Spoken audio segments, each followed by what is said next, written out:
Okay, so what I'm going to cover now is how to go from the Avid timeline with using standard definition footage out to a QuickTime file so you can then encode it for the turbo in the gallery using Media Encoder.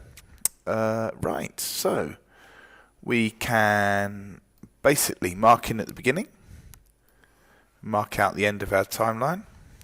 So we've got an in and an out. Not sure we've got an in there. Yes, we have. In and an out, so that's fine.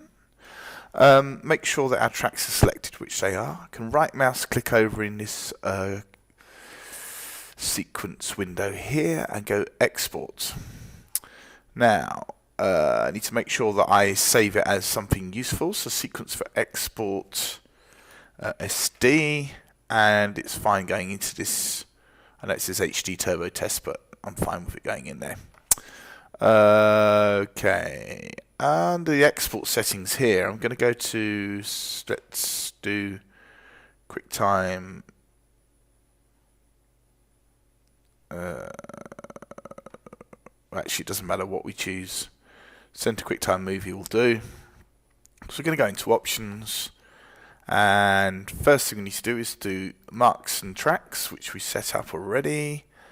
And basically, I'm going to go to format options, which will be, you'll be able to select that as long as it's on custom. So make sure you've got custom selected, click on format options, I'm going to go to settings.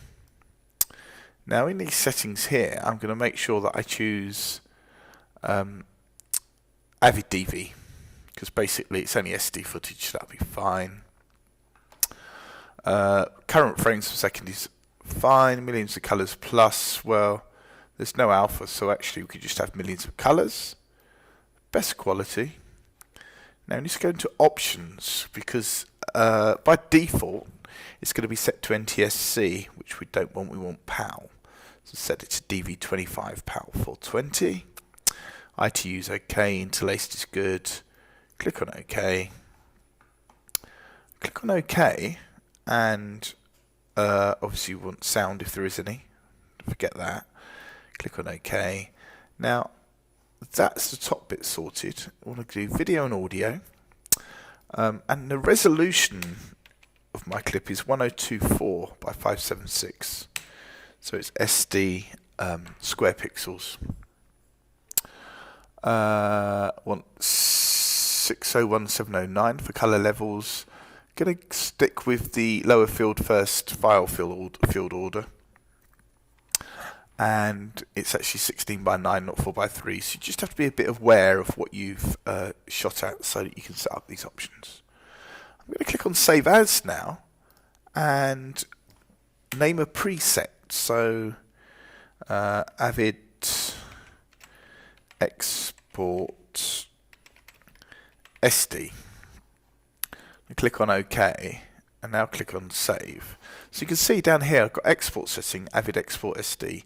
So if I've got any more stuff to export out, instead of going into QuickTime down here, I can just choose the AvidExportSD, and all the settings are going to be set up as I want them to be.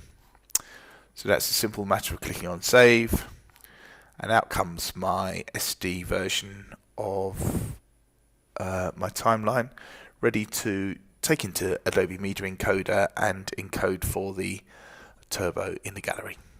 Okay, so I hope that's been useful, and thank you very much indeed.